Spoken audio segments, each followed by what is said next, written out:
High above the freezing skies of Bremen, the Luftwaffe thought they were hunting sitting ducks. The B-17 flying fortresses of the United States 8th Air Force were bleeding from the sky, torn apart by relentless swarms of German Messerschmitts. But one bomber, scarred and heavily limping, simply refused to die. The German High Command didn't know it yet, but this crippled fortress harbored a devastating anomaly. It wasn't a secret radar jammer or an experimental explosive. It was a 21-year-old kid from a Pennsylvania coal town. They whispered he was a phantom, an unstoppable glitch in the war machine. He was the Allies' secret weapon, and before the smoke cleared, 17 steel corpses would fall to his guns. The morning of the 14th of October, 1943, smelled of damp earth, aviation fuel, and fear. At RAF Thorpe Abbotts, nestled deep in the English countryside, a heavy fog clung to the tarmac like a burial shroud. It was a fitting atmosphere for the men of the 100th Bombardment Group, a unit that had already earned the grim moniker of the Bloody 100th. Inside the Nissen hut that served as the briefing room, 200 young men sat in uneasy silence.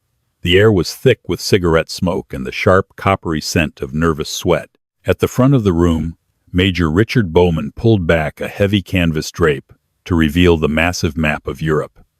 A collective groan, soft but undeniable, rippled through the rows of aviators. A red line made of yarn stretched across the English Channel, deep into the heart of the Third Reich, terminating at a heavily fortified dot, Schweinfurt. The ball-bearing factories, Major Bowman announced, his voice flat, devoid of the artificial cheer he usually tried to muster. Intelligence estimates heavy fighter opposition and maximum flak. The fighter escort will stick with you to the limit of their fuel, but from Aachen onward, you're on your own. In the third row, Technical Sergeant Thomas Riker didn't groan. He didn't shift in his seat or light another lucky strike, like the men around him. He simply stared at the red yarn, his pale blue eyes tracing the terrifying geometry of the route. Riker was an anomaly among the loud, brash American crews. Raised in the deep, impoverished hollows of the Appalachian Mountains, he had spent his childhood hunting squirrels and deer to keep his family from starving. He understood wind shear, trajectory, and lead times not from a military manual, but from the brutal necessity of survival. He was quiet, lean to the point of being gaunt, and possessed an unnerving stillness that unnerved even his own crewmates. Riker was the tail gunner for a B-17G, nicknamed the Uninvited.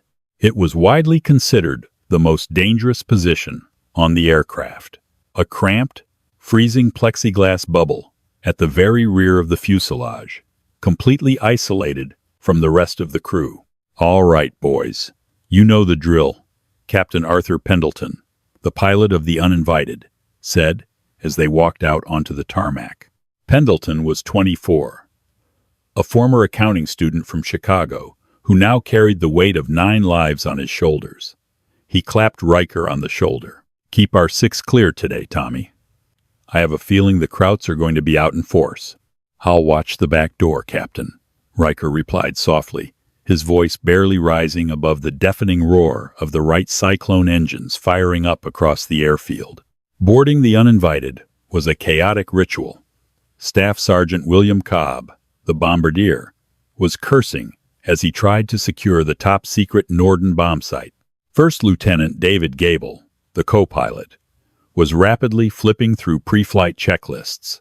Riker bypassed the noise, crawling on his hands and knees through the narrow fuselage, past the waist gunners, until he reached his isolated domain.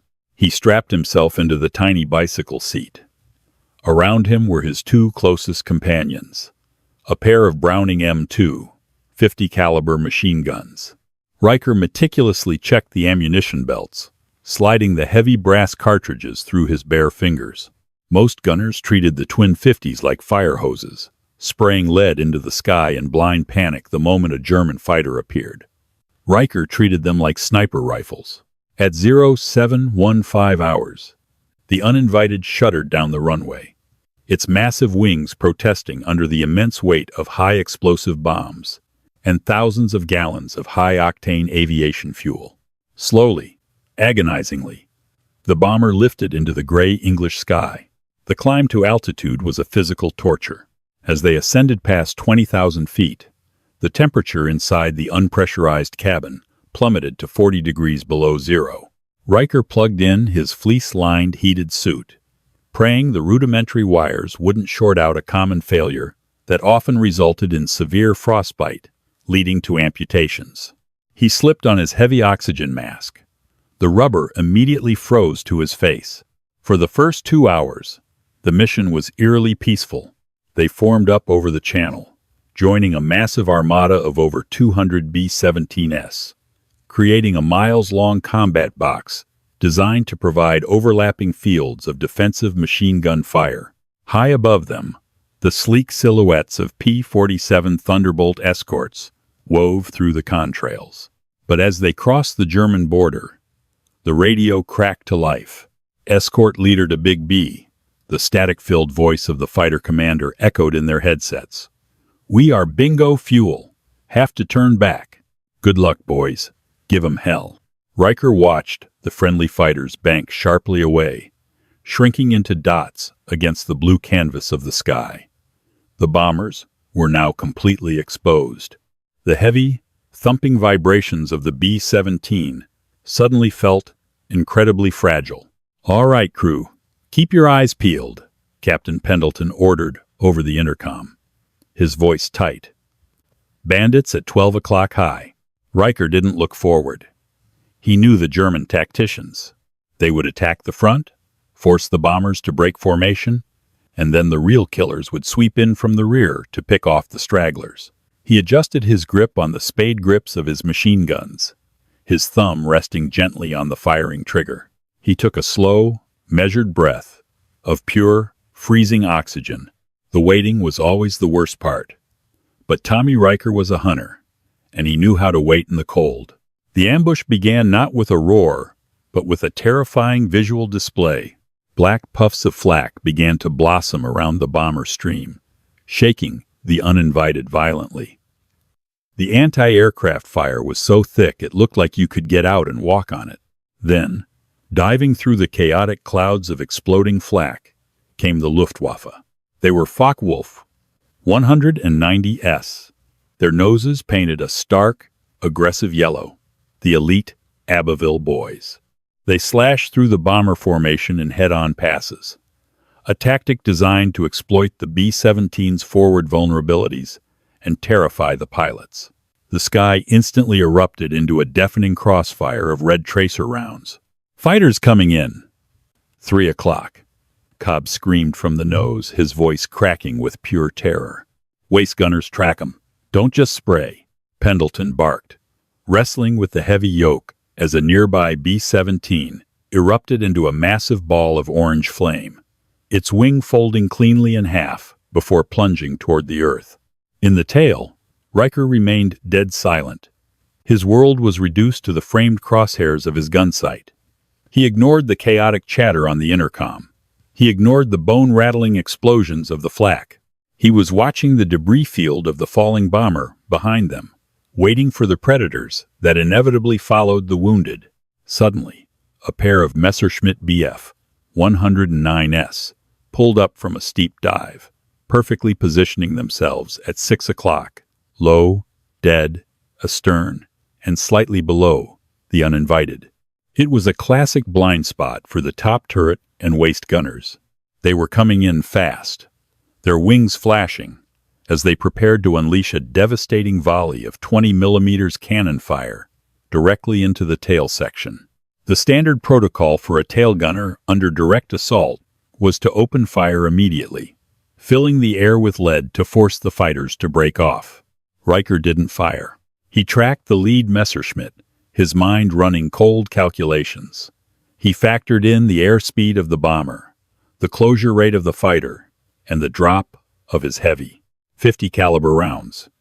The German fighter grew larger in his sight. 800 yards. 600 yards. He could see the flash of the German cannons sparking to life on the wings. Heavy rounds thumped violently into the metal fuselage, just feet away from Riker's head, tearing jagged holes in the aluminum skin. Wait, Riker told himself, his heart beating a slow, steady rhythm despite the adrenaline flooding his system. Wait. At 400 yards, the German pilot, likely assuming the tail gunner was either dead or frozen with fear, leveled out for the killing blow. He stopped jinking. He flew straight. It was the mistake Riker had been waiting for. Riker squeezed the trigger in a tight, controlled 2-second burst. Brr, brr, brr. He didn't aim at the fuselage. He aimed precisely at the space directly in front of the rushing fighter, forcing the German to fly directly into the stream of armor-piercing incendiary rounds. The heavy bullets shattered the Messerschmitt's cockpit canopy. The enemy plane violently snapped upwards, stalled, and then spiraled wildly out of control. Dark, oily smoke pouring from its shattered engine block. Without pausing to watch it fall, Riker smoothly pivoted his twin guns to the right, acquiring the second Bf-109. This pilot, panicked by the sudden, brutal destruction of his wingman, violently banked left to break away. But Riker was already tracking the turn. He led the target by 3 lengths and fired another, short, disciplined burst. The rounds chewed through the root of the Messerschmitt's left wing. The structural integrity failed instantly under the immense aerodynamic stress. The wing sheared completely off, and the fighter tumbled into the abyss like a discarded toy. "Tail to pilot," Riker said calmly over the intercom, his heart rate barely elevated.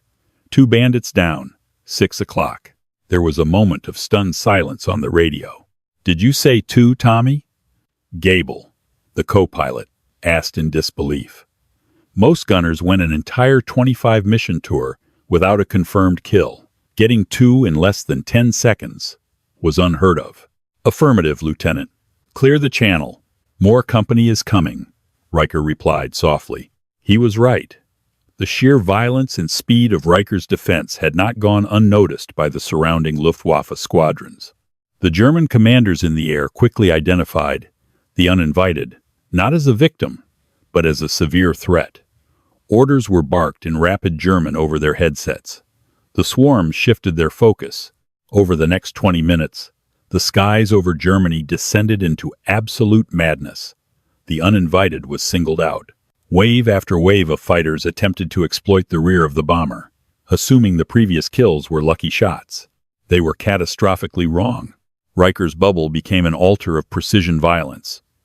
A Focke-Wulf dove from high above. Riker anticipated the pullout and placed a burst directly into its engine, cowling, sending it down in flames. A twin-engine Bf-110 attempted to hover out of range and lob rockets. Riker elevated his guns and fired a sustained 3-second burst that magically found the aircraft's fuel tanks, vaporizing the heavy fighter in a blinding white flash. He wasn't fighting like a desperate man. He was fighting like a machine. He conserved ammunition, firing only when the geometry of death was perfectly aligned. He breathed in sync with the recoil of the guns. By the time the uninvited finally reached the initial point to begin their bombing run over Schweinfurt, the rear of the bomber was shredded. Daylight poured through dozens of jagged shrapnel holes, but Tommy Riker remained untouched in his freezing glass bubble. Down in the nose, Bombardier William Cobb hit the toggle switches, releasing their payload into the smoking ruins of the city below. "Bombs away!" he yelled. "Let's get the hell out of here," Pendleton yelled back, banking the heavy bomber violently to begin the agonizing journey home. As they turned, the remaining German fighters formed up for one last, desperate attack. But strangely, they didn't aim for the tail. They attacked the waist, the nose, the top everywhere but the rear. Word had already spread among the Luftwaffe pilots surviving the gauntlet.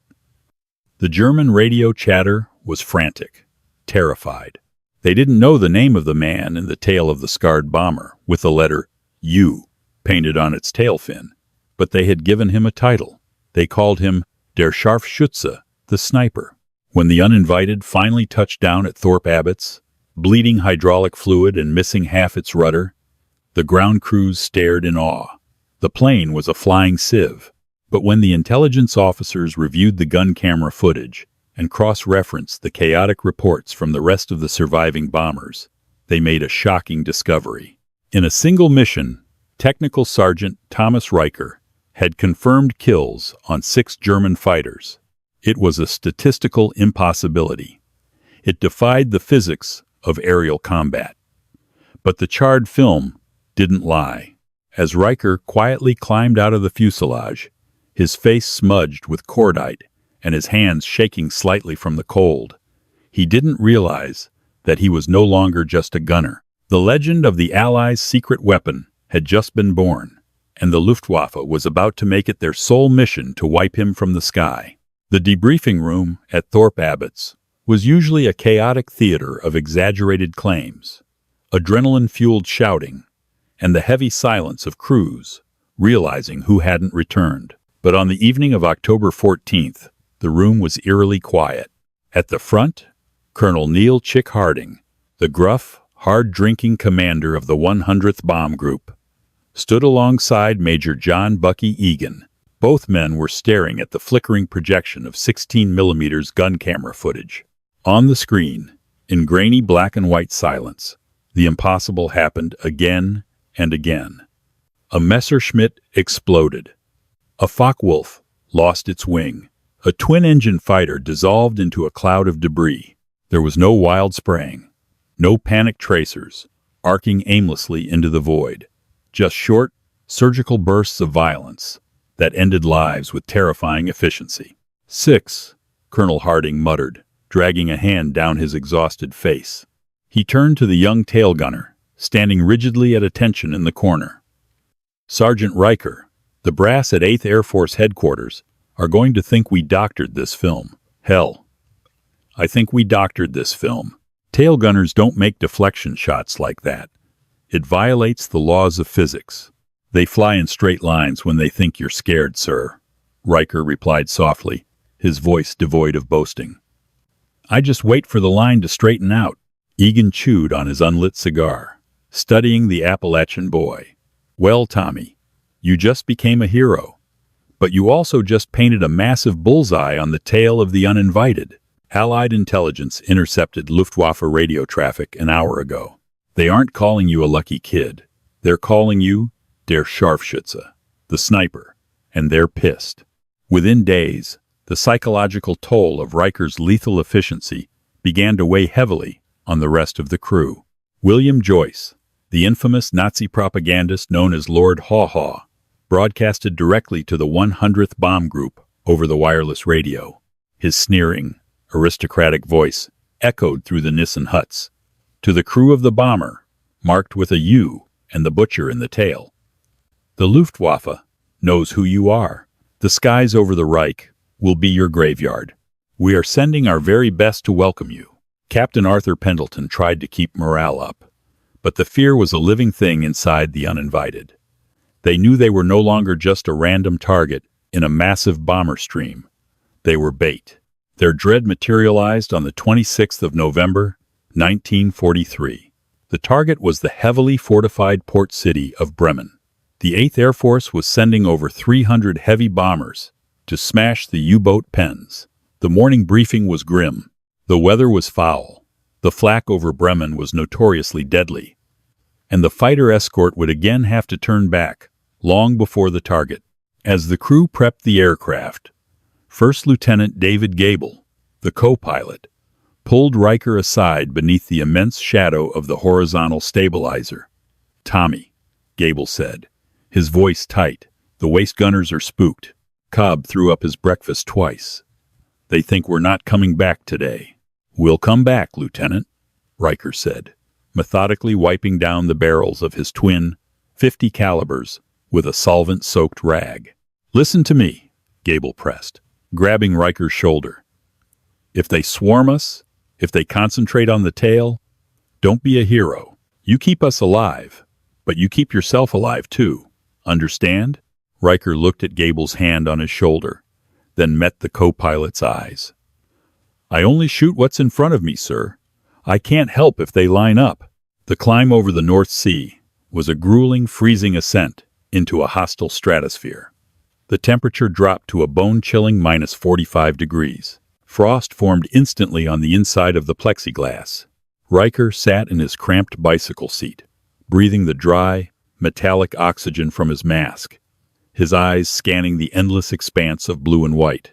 They crossed the coastline of occupied Europe, and the dread deepened.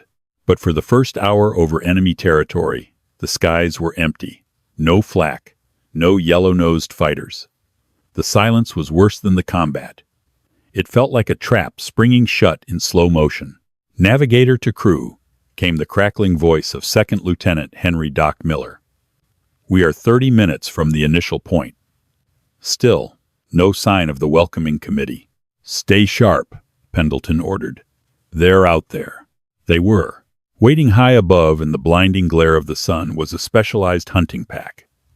It wasn't a standard swarm of conscripted pilots. This was Sturmgruppe, a heavily armored detachment of Focke-Wulf 190s, specifically modified to hunt heavy bombers. They were called battering rams, stripped of excess weight, bolted with extra armor plating around the cockpits, and armed with devastating 30mm, Mark 108 cannons weapons that could tear the wing off a B-17 with a single explosive shell. Leading them was Hauptmann Dieter Voss, a seasoned ace with 40 confirmed kills. Voss had been explicitly pulled from the Eastern Front with one directive from Hermann Goering himself: destroy the sniper of the bloody 100th. Bandits, the top turret gunner screamed over the intercom. 12 o'clock high. Dropping out of the sun, Riker immediately swiveled his guns, expecting the standard frontal assault. But the Focke-Wulfs didn't dive on the nose of the formation. They split into two distinct groups. Bypassing the lead squadrons entirely, they swept down in a wide, terrifying arc, ignoring hundreds of other bombers. Their yellow noses aimed precisely at the trailing edge of the combat box.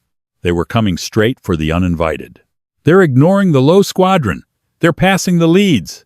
Gable shouted, wrestling the control yoke, as the prop wash from the diving German fighters buffeted the heavy bomber. "They're forming up on our 6. Waist gunners, open fire!" Pendleton barked. "Don't let them get set." The interior of the uninvited erupted in deafening noise as the waist gunners unleashed a torrent of 50 caliber fire. The heavy machine guns vibrated the aluminum skeleton of the plane, filling the cabin with thick, choking cordite smoke. But the heavily armored Focke-Wulfs didn't flinch. The American rounds sparked and ricocheted off the thick steel plates, bolted to the German fighter's engine, cowlings, and cockpits. In the tail, Riker realized the nightmare immediately. This wasn't a disorganized swarm. This was a tactical execution. 4 Sturmböcke lined up in a diamond formation, precisely 3,000 yards out, far beyond the effective range of Riker's machine guns, but well within the lethal reach of their 30mm cannons. They weren't going to dogfight. They were going to act as a flying firing squad, blasting the tail of the uninvited to shreds from a safe distance before moving in to finish the crippled bomber. "Captain," Riker said, his voice cutting through the panicked screaming on the intercom. "They're out of range. They've got 3-0 mils. They're going to snipe us."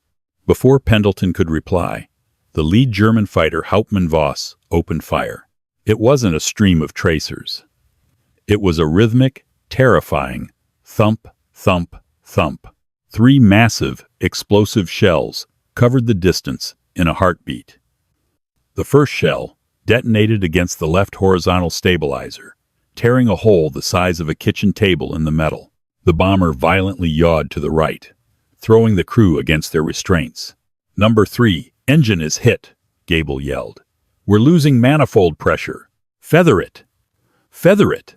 Pendleton commanded, his forearms bulging as he fought the asymmetrical drag. Another volley of 30mm shells slammed into the fuselage, just behind the waist gunners. The explosive force blew out the side windows, instantly depressurizing that section of the plane and sending a hurricane of freezing air and shrapnel tearing through the cabin. A sharp scream echoed over the radio. One of the waist gunners was down. Riker watched the German diamond maintain its perfect, deadly distance. If he fired now, his rounds would harmlessly arc and drop long before reaching them. It would only show Voss that the tail gunner was panicking. Think, Riker told himself, his mind retreating to the icy calm of the Pennsylvania woods. How do you kill a wolf that won't come into the clearing?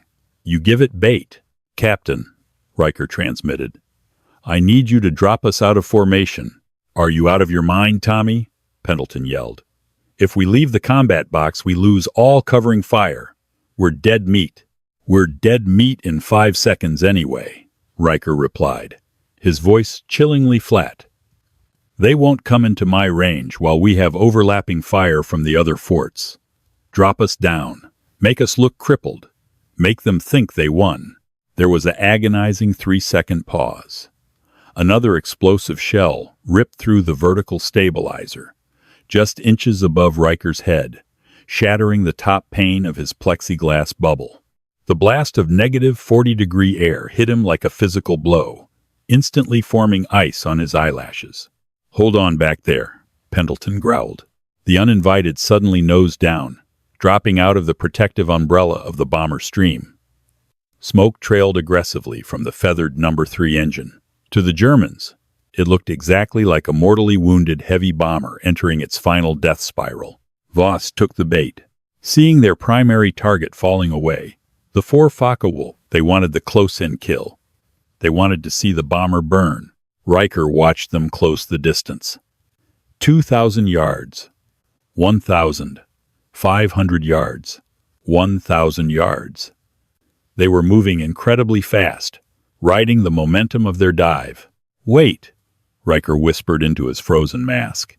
Voss, flying the lead fighter, leveled out directly at Riker's 6 o'clock. He was 600 yards out and closing fast. Riker could see the intricate details of the armored glass, the yellow spinner of the prop, the deadly muzzles of the 30mm cannons protruding from the wings. Normally, a tail gunner would have been firing continuously for the last 10 seconds. Riker remained perfectly still. His guns were silent. In the cockpit of the Focke-Wulf, Voss hesitated. He saw the shattered glass of the tail gunner's bubble. He saw the lack of return fire. A grim smile crossed the German ace's face. Der Scharfschütze is dead, Voss thought. The explosion took him out. At 300 yards, Voss stopped evading. He aligned his heavy cannons for the coup de grace, preparing to turn the entire tail section of the B-17 into flying splinters. He never pulled the trigger.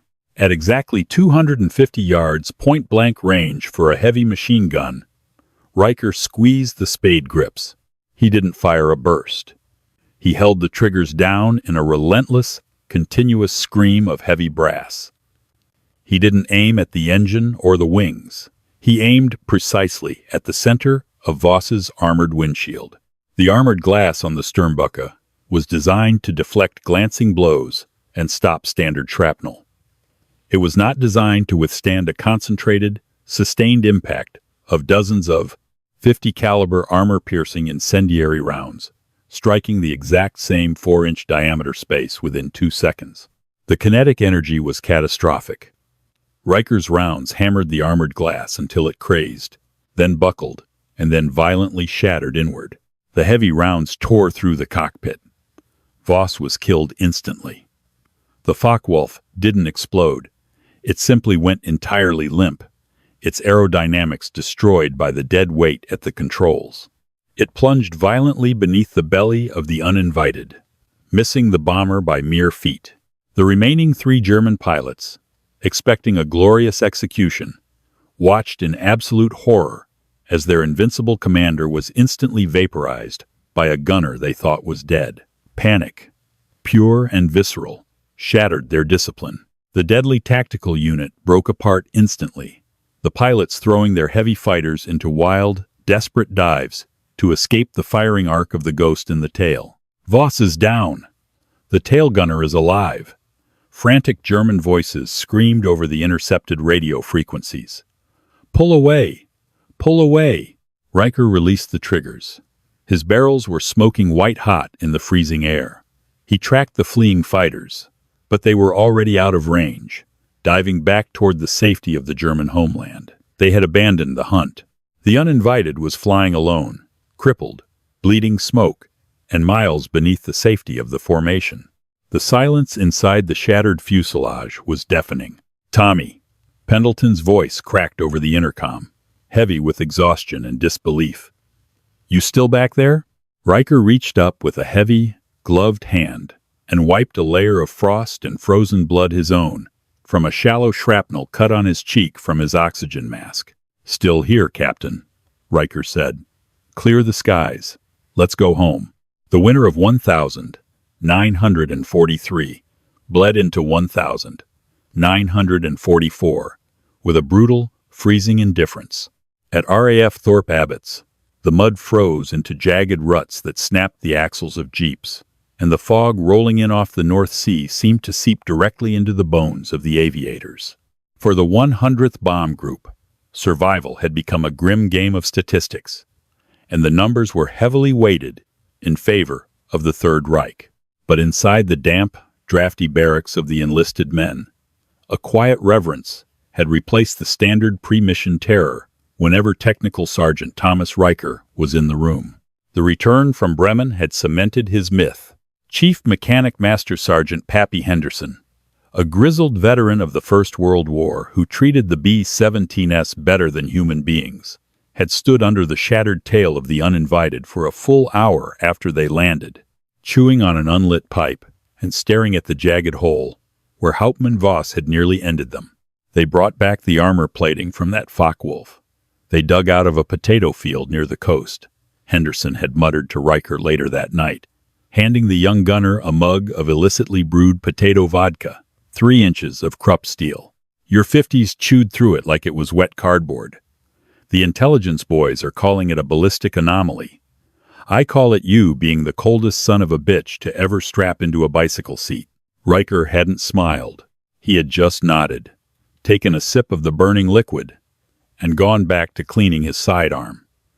He didn't feel like a hero. He felt like a man trapped in a perpetually freezing cage, forced to kill men he had never met to keep his friends from burning to death in the sky. His kill count stood at an unprecedented 11 confirmed fighters. In the high-stakes arithmetic of aerial combat, he was a statistical outlier, a glitch that the German High Command was desperate to correct. The Luftwaffe's obsession with the sniper of the U shifted their entire tactical approach. General Major Jagdflieger Adolf Galland, the brilliant head of the German fighter arm, realized that direct assaults on the tail of the uninvited were suicidal. He issued a new, highly classified directive to his elite squadrons. Do not engage the rear of the bomber marked with the U. Isolate it. Starve it of support. Destroy the aircraft from beyond visual range. This new doctrine manifested on a freezing morning in late January 1944. The target was the Focke-Wulf assembly plant at Marienburg. It was a deep penetration mission, pushing the B-17's to the absolute limit of their fuel range. The sky over the Baltic Sea was a brilliant, blinding blue, completely devoid of clouds.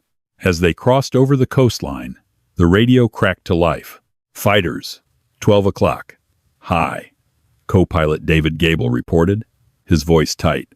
"I see 'em," Captain Arthur Pendleton replied, his hands white-knuckling the yoke. "But they aren't diving. What the hell are they doing?" In the tail, Riker squinted through the glare. Instead of the chaotic, swarming dives of the Abbeville boys, a line of heavy twin-engine Messerschmitt Bf 110s and Junkers Ju 88s were flying in a bizarre, parallel formation nearly a mile out, far beyond the effective range of the bomber's 50 caliber machine guns. "They're too far out to shoot," Bombardier William Cobb muttered from the nose. "Are they just escorting us?" "No," Riker said softly over the intercom. "Watch their wings." Suddenly, brilliant flashes of fire erupted from beneath the wings of the distant German heavy fighters. Thick trails of white smoke snaked through the thin, freezing air, accelerating with terrifying speed toward the bomber box. "Rockets!" Pendleton screamed. Brace for impact. The Luftwaffe had deployed the Werfer Granit 21 massive 210 mm air-to-air rockets designed to shatter the tight defensive formations of the heavy bombers. The rockets weren't precision weapons. They were flying artillery shells, set to detonate on a timer and fill the sky with lethal shrapnel. The first volley exploded 300 yards off the left wing of the Uninvited. The concussive shockwave tossed the 30-ton bomber like a leaf in a hurricane. Shrapnel, the size of dinner plates, tore through the fuselage, severing hydraulic lines and instantly decapitating the right waist gunner of the B-17 flying directly above them. "They're lobbing artillery at us," Gable shouted over the deafening roar of wind rushing through the new holes in the cabin. "We can't hit them." "Keep her steady, Captain." Riker's voice cut through the panic, eerily calm. Riker knew the geometry of the heavy 50 caliber rounds. He knew that while their maximum effective range for a reliable kill was around 600 yards, the bullets themselves could travel for over 4 miles before losing their lethal velocity. The problem was accuracy. Hitting a moving target at 1,500 yards was like trying to hit a coin with a rifle while riding a galloping horse. But Riker wasn't aiming at the planes. He was aiming at the launch tubes. He elevated his twin barrels to their maximum upward angle, calculating the immense drop the heavy bullets would experience over that distance. He tracked the lead junker's Ju-88, watching as the German pilot steadied his aircraft to launch a second volley. Riker didn't fire a burst. He fired single, methodical shots, tapping the spade grips with the precision of a watchmaker. Tap, tap, tap.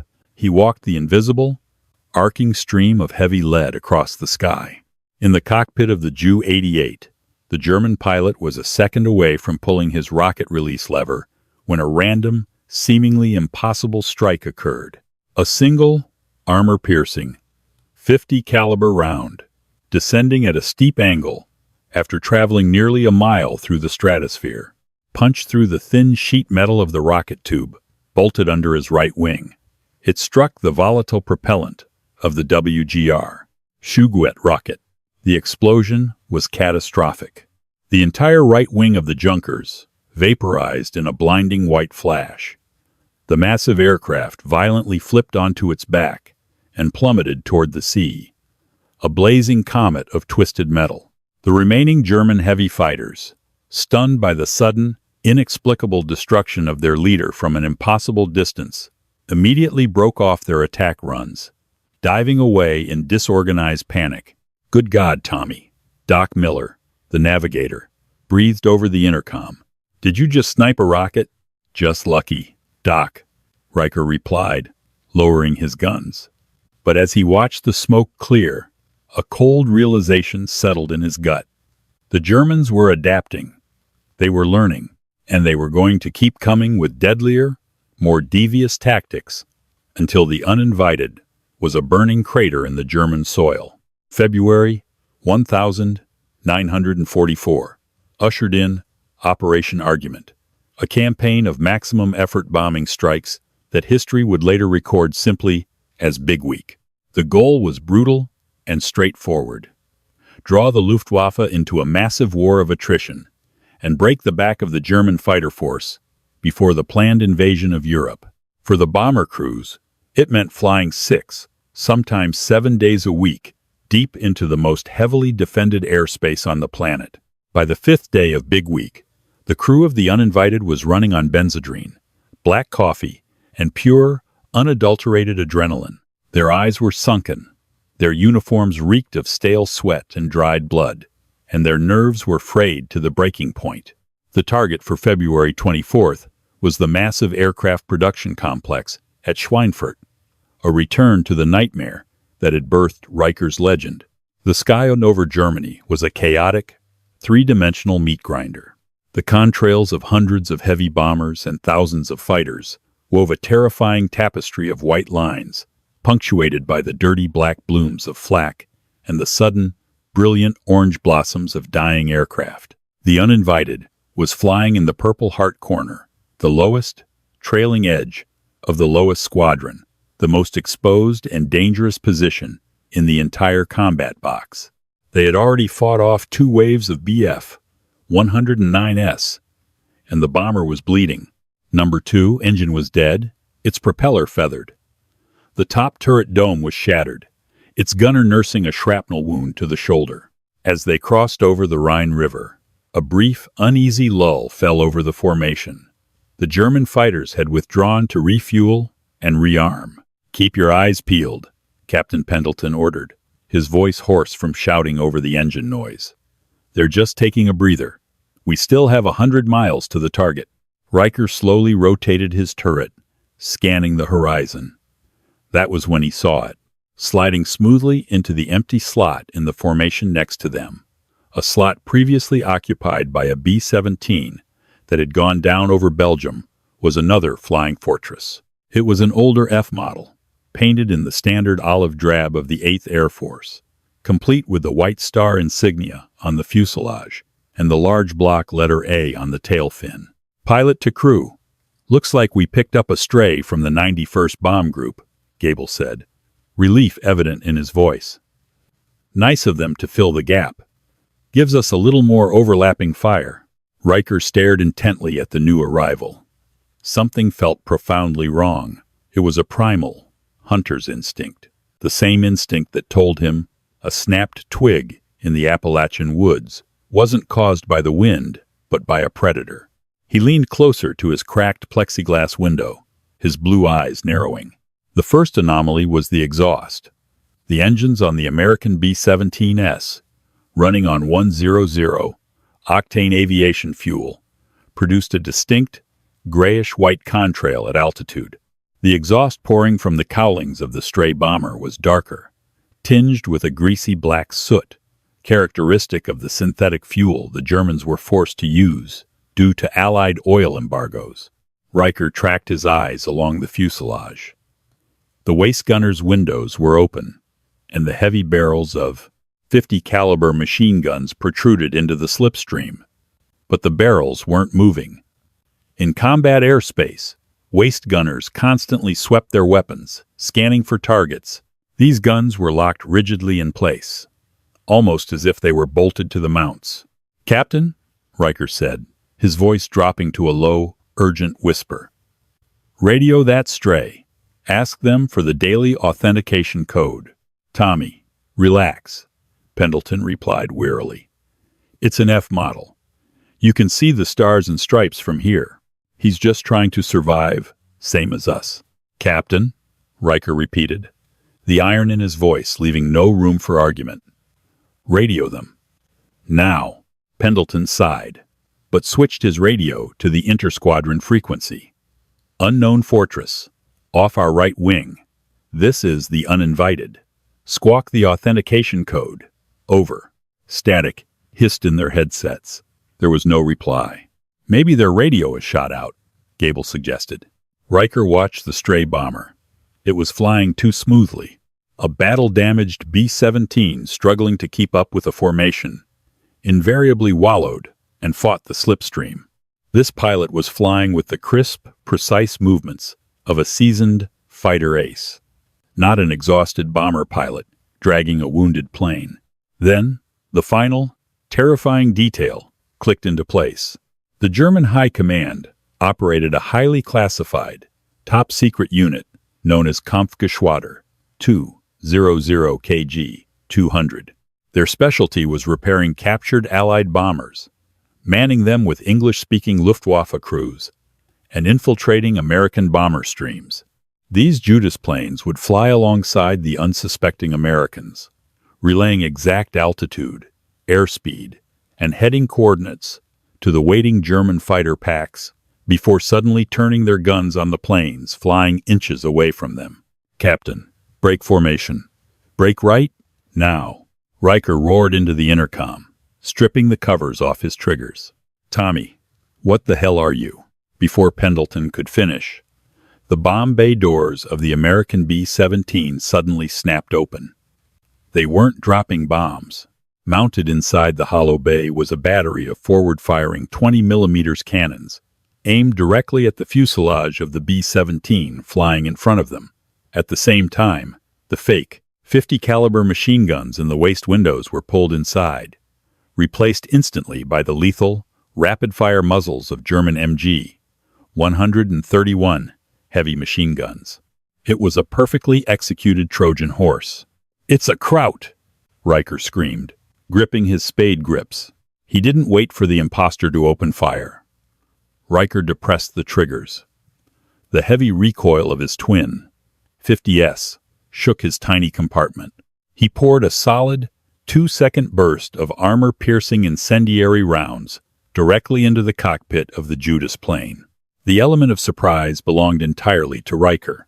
The German pilots of the captured B-17, believing their disguise was flawless, had not armored their cockpit for a point-blank assault from a supposedly friendly plane. Riker's rounds shattered the cockpit glass, instantly killing the pilot and co-pilot. The massive, 30-ton imposter bomber, flying merely 50 yards away, violently pitched up, its engines screaming. The German gunners in the waist managed to fire a wild, panicked burst from their MG 131S, tearing a line of holes across the right wing of the uninvited, before their aircraft stalled completely. The Judas plane rolled over onto its back, revealing the stark, black crosses of the Luftwaffe painted over the faded American stars on the underside of its wings. It plunged out of the formation, spiraling down into the clouds below. "Holy Mother of God," Cobb whispered from the nose. "Tommy, you just shot down a B-17. "I shot down a wolf in sheep's clothing," Riker said coldly, his eyes already scanning the horizon. "And he just called the rest of the pack." Riker was right. The Judas plane had done its primary job before dying. It had broadcast their exact coordinates, speed, and vulnerabilities. Suddenly, the radar operator's voice cracked over the intercom, filled with raw terror. "We have bogies, dozens of them, climbing fast from 6 o'clock low." The clouds beneath them seemed to boil, parting to reveal a terrifying sight. It wasn't a standard squadron of fighters. It was an entire Jagdgeschwader, over 60 Focke-Wulf 190S and Messerschmitt Bf 109S, their engines screaming as they climbed to intercept the crippled tail-end Charlie of the Bloody 100th. They had come for the sniper, and they had brought an army. "All right, boys," Pendleton said, his voice deadly quiet as he pushed the throttles of the remaining 3 engines to the firewall. "This is it. Make peace with your maker, and make them pay for every inch of sky." In the tail, Tommy Riker checked his ammunition belts one final time. He had 1,000 rounds of 50 caliber ammunition left. His kill count stood at 12. He closed his eyes, took a deep breath of freezing oxygen, and waited for the slaughter to begin. The sky above the Rhine Valley turned into an ocean of screaming metal. 60 German fighters descended on the uninvited, with the fanatical objective of erasing the bomber from existence. Inside the crippled B-17, First Lieutenant David Gable and Captain Arthur Pendleton wrestled with the flight controls, trying to coax every ounce of horsepower from the 3 surviving Wright Cyclone engines. But the Luftwaffe knew where the true threat lay. They executed a coordinated wagon wheel maneuver, circling the bomber just out of range and taking turns diving directly at the shattered tail section. In his freezing plexiglass tomb, Technical Sergeant Thomas Riker watched the swarm organize. He had exactly 1,000 rounds of 50 caliber ammunition left. At his gun's cyclic rate, that meant less than 40 seconds of sustained fire. "Tail to pilot," Riker said over the intercom, his voice betraying none of the adrenaline flooding his veins. "Give me angles. Don't fly straight for more than 3 seconds." "Copy that, Tommy," Pendleton grunted. "We're dancing." The first attacker, a Focke-Wulf 190, screamed in from 5 o'clock. Riker ignored the plane's silhouette and focused exclusively on the yellow spinner of its propeller. He waited, exhaled, and fired a microscopic 1-second burst. The armor-piercing incendiary round slammed into the fighter's engine block. The engine seized instantly, and the Focke-Wulf flipped violently over the uninvited, trailing black smoke. 13. There was no time to register the kill. Two Messerschmitt Bf-109s attacked simultaneously in a coordinated scissors maneuver, weaving back and forth to confuse the gunner's tracking. Riker recognized the rhythm of their weave. He swung his twin barrels left, completely ignoring the fighter on the right. He aimed at empty air precisely where the left-hand Bf-109 would be at the apex of its turn. The German pilot flew directly into a wall of heavy lead, erupting into a spectacular fireball. 14. Without pausing, Riker slammed his guns to the right. The second Bf-109 was too close, its 20mm cannons flashing. Shrapnel tore into Riker's left calf, but he ignored the blinding sear of pain. He depressed the triggers, hammering the belly of the passing Messerschmitt and severing its control cables. The fighter pitched up, stalled, and fell away into a flat spin. 15. We're losing altitude, Gable shouted. Number 4 engine is overheating. We can't keep this up, Tommy. Just 30 more seconds, sir, Riker replied, blood from his leg pooling and freezing on the aluminum floor.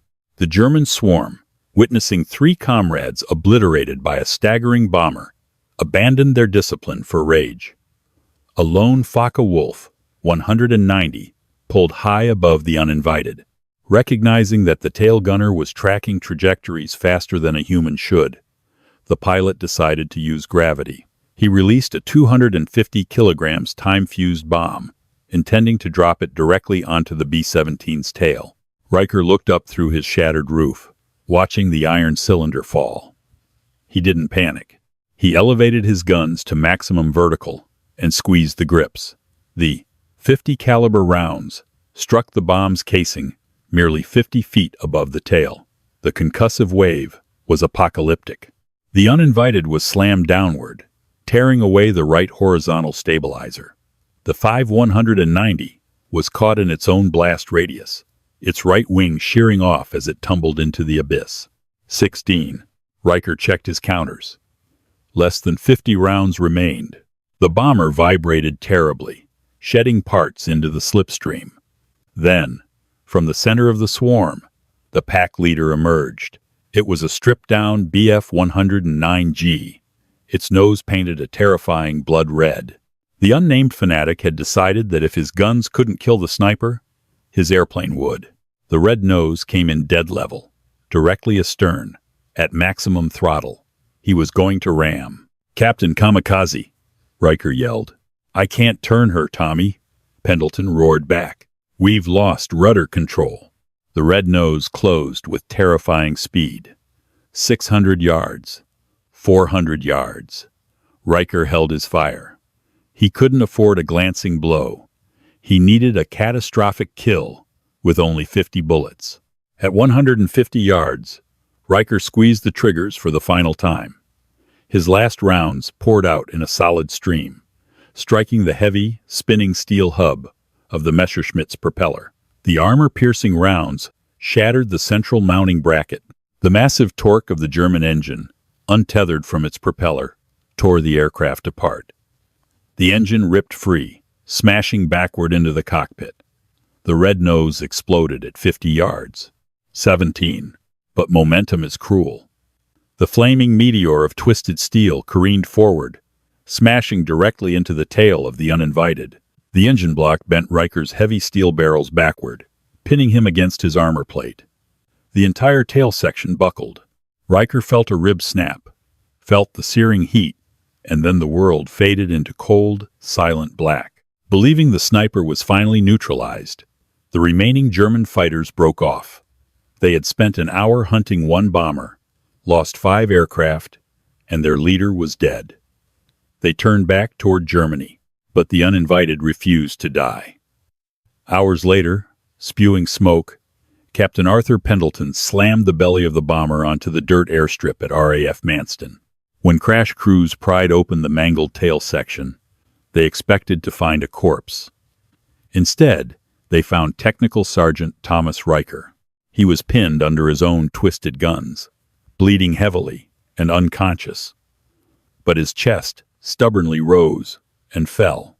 His ammunition boxes were completely empty. Thomas Riker never flew another mission. The catastrophic damage from the final attack grounded him for the war's remainder. Awarded the Distinguished Service Cross, he offered no profound tactical secrets to the bewildered intelligence officers. "I just waited until they couldn't miss," he said softly. "And then I shot first." He returned to a Pennsylvania steel mill, rarely speaking of the freezing skies over Germany. But the legend of the Phantom tail gunner remained embedded in the history of the 8th Air Force, a terrifying glitch in the German war machine, and the sole reason the uninvited finally came home.